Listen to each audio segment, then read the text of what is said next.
माँ, तुम ऐसी भी होती हो?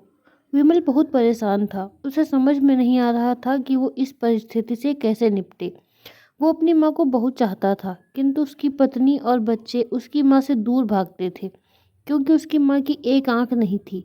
साथ ही उसकी कमर भी 90 अंश पर झुकी हुई थी, जिससे वह अपना काम सब खुद कर लेती है, किंतु फिर भी वो अपनी पत्नी और बच्चे के लिए हमेशा खटकती है। दादी, आप ऊपर के कमरे में जाओ, मेरे दोस्त आ रहे हैं, विमल के बेटे अखिल ने बड़े बेरुखी से कहा। पर बेटा, मैं तो यहाँ दूर बैठी हूँ, विमल की माँ ने बहुत प्यार से कहा। नहीं, आप उनके सामने मत रहो, वो मुझे चिढ़ाते हैं, अखिल ने जोर से डांटते हुए कहा। क्या हुआ अखिल, क्यों चिल्ला रहे हो? विमल की पत्नी कामिनी ने किचन से ही आवाज़ लगाई। देखो न माँ, ये दादी यहीं ड्राइंग रूम में बैठी हैं और मेरे दोस्त आ रहे हैं, अखिल ने शिकायत भरे लहजे में कहा। माँ जी, आप ऊपर चली जाओ, क्यों हम लोगों को लजवाती हो? कामिनी ने बेटे का पक्ष लेते हुए कहा। बेचारी सरस्वती चुपचाप उठकर जीने के सहारे ऊपर जाने लगी। कमर झुकी होने के कारण उन्हें ऊपर चढ़ने में बहुत परेशानी हो रही थी, किंतु वो पूरी ताकत से ऊपर के एक अकेले कोने वाले कमरे में जाकर बैठ गईं। विमल बाजू के कमरे से सब सुन रहा था। उसे कष्ट हो रहा था कि उसकी माँ को अपमानित होना पड़ रहा है, किंतु वो असहाय था। अगर वो कुछ कहता है तो पत्नी और बच्चे उसका विरोध करने लगते हैं। दूसरे उनके तर्क भी सही लगते हैं। चूंकि वो एक प्रशासनिक अधिकारी था, उसका सामाजिक स्तर बहुत ऊंचा था। उसके ससुराल भी एक उच्च घराने में थी, अतः वह चुपचाप इस तरह घर हर दिन अपनी माँ को अपमानित होते देखता रहता था।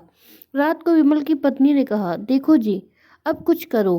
कल कलेक्टर साहब की पत्नी आई थी, माँ जी अपनी देसी धुनधारा में उनसे मिली। मुझे बहुत शर्म आ रही थी बताते हुए कि ये मेरी सास हैं। मैंने कह दिया कि दूर के रिश्तेदार हैं, इलाज कराने आई हैं। विमल को रोना आ गया, किंतु फिर भी वह चुप रहा। उसे समझ में नहीं आ रहा था कि वो क्या करे। अपने बेटे की मना स्थिति को सरस्वती अच्छी तरह से जानती थी और बेटे को कोई कष्ट न हो इसलिए वो हर बात को चुपचाप सह लेती थी। विमल बहुत उदास रहने लगा। एक तरफ परिवार और सामाजिक स्तर पर जीने की प्रतिबद्धता थी, तो दूसरी तरफ आखिर माँ से अपने बेटे की यह हालत नहीं देखी गई। एक दिन उसने अपने बेटे से कहा, विमल, बहुत दिन हो गए हैं, मैं अपने गांव जाना चाहती हूँ, मुझे वहां पहुंचा दो, मेरा यहाँ मन नहीं लग रहा। किंतु माँ, वहां तो कोई नहीं है, तुम्हारी देखभाल कौन करेगा?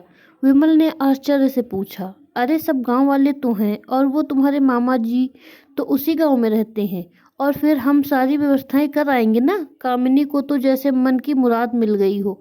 हाँ बेटा, बहू सही कह रही है, सरस्वती ने लंबी सांस लेते हुए कहा। विमल जानता था कि गांव में माँ की देखभाल करने वाला कोई नहीं है, लेकिन अपनी पत्नी की जिद के कारण वह अपनी माँ को गांव छोड़ने पर विवश हो गया।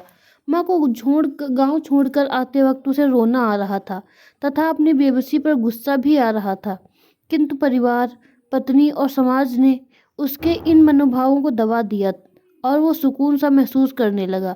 कुछ दिनों के बाद उसके चाचा, जो अमेरिका में रहते थे, आने वाले थे। जब विमल बहुत छोटा था, उसके पिता जीवित थे, तब वो भारत आए थे और उसके बाद वो अब भारत आने वाले थे। पूरा परिवार और आस पड़ोस बहुत उत्साहित था। अमेरिका से विमल के डॉक्टर चाचा आ रहे थे। डॉक्टर रमेश ने जैसे ही घर में कदम रखा, सबने मिलकर बहुत उत्साह से उनका स्वागत किया। क्यों विमल भाभी नहीं दिख रही? कहाँ हैं? डॉक्टर रमेश ने उत्साहपूर्वक पूछा। जी, वो गांव में रहती हैं, यहाँ उनका मन नहीं लगा, कामिनी ने सपाट लहजे में उत्तर दिया। डॉक्टर रमेश ने विमल की ओर देखा तो विमल ने अपनी नजरें झुका ली। डॉक्टर रमेश सब समझ गए। बोले, कल हम भाभी से मिलने गांव चलेंगे। सब लोग दूसरे दिन सभी लोग गांव के घर में पहुंचे। देखा कि सरस्वती को बहुत तेज बुखार है और वो पलंग पर असहाय पड़ी है। डॉक्टर रमेश दौड़कर सरस्वती के पास गए, उनके पैर छूकर रोने लगे। सरस्वती की ये हालत उनकी कल्पना से परे थी। वाह बेटा विमल, तूने तो नाम उजागर कर दिया। अपनी माँ की ये हालत देखकर तुझे तो शर्म भी नहीं आ रही होगी। डॉक्टर रमेश ने विमल को लगभग डांटते हुए कहा। नहीं देवर जी, विमल का कोई दोष नहीं है, मैं खुद गांव आई थी। सरस्वती ने अपने बेटे का बचाव किया। मुझे सब पता चल गया। भाभी, आप चुप रहो। क्यों बहू, तुम्हें अपनी सास की क्रूरता पसंद नहीं है? समाज में तुम्हें नीचा देखना पड़ता है। है ना? डॉक्टर रमेश ने कामिनी की ओर व्यंग से देखा। कामिनी निरुत्तर होकर विमल को देखने लगी। आज तुम जिस सामाजिक स्तर पर हो वो इन्हीं के संघर्षों की देन है। और बेटा विमल, तुम्हें शायद मालूम ना हो कि जब बचपन में तुम 1 साल के थे तब छत से नीचे गिरने के कारण तुम्हारी एक आंख फूट गई थी और तुम्हारी रीढ़ की हड्डी में भी समस्या थी। तब तुम्हारी इस कुरूप माँ ने अपनी एक आंख और एक अपना बोन मेरो देकर तुम्हें इतना सुंदर स्वरूप दिया था। कामिनी बेटा, इतने सालों तक संघर्ष करके बेटे को प्रशासनिक अधिकारी बनाने वाली इस संघर्षशील औरत की तुम लोगों ने यह दशा कर दी। तुम्हें ईश्वर कभी माफ नहीं करेगा। डॉक्टर रमेश की आंखों से अश्रु जलधारा बह रही थी। अब भाभी, आप मेरे साथ अमेरिका जाएंगी, वहाँ यहाँ इन स्वार्थी लोगों के बीच नहीं रहेंगी, डॉक्टर रमेश ने सरस्वती से कहा। विमल को तो काटो खून नहीं था। डॉक्टर रमेश जो उसके चाचा थे, उन्होंने जो राज बताया उसके बाद तो विमल को यही लग रहा था कि उससे ज़्यादा पापी इंसान इस दुनिया में और कोई है ही नहीं। वह दौड़ता गया और माँ सरस्वती के कदमों से लिपट गया। माँ, मेरा अपराध अक्षम्य है। मैं जानबूझकर चुप्पी साधे रहा, आपका अपमान करवाता रहा। अब सिर्फ आप ही उस घर में मेरे साथ रहेंगी और कोई नहीं। विमल ने अग्नि दृष्टि से अपनी पत्नी और बच्चों को देखा। कामिनी को भी बहुत पश्चाताप हो रहा था, किंतु उसकी हिम्मत नहीं हो रही थी कि वो सरस्वती से आंख मिलाए। सरस्वती ने कामिनी की मना स्थिति को समझकर उसको पुचकारते हुए अपने पास बुलाया और विमल को डांटते हुए कहा, खबरदार, जो मेरी बहू को मुझसे अलग करने की कोशिश की तो तुझे ही घर से बाहर निकाल दूंगी। कामिनी और बच्चों ने सरस्वती के पैर पड़ते हुए अपने व्यवहार पर माफी मांगी और माँ के हृदय ने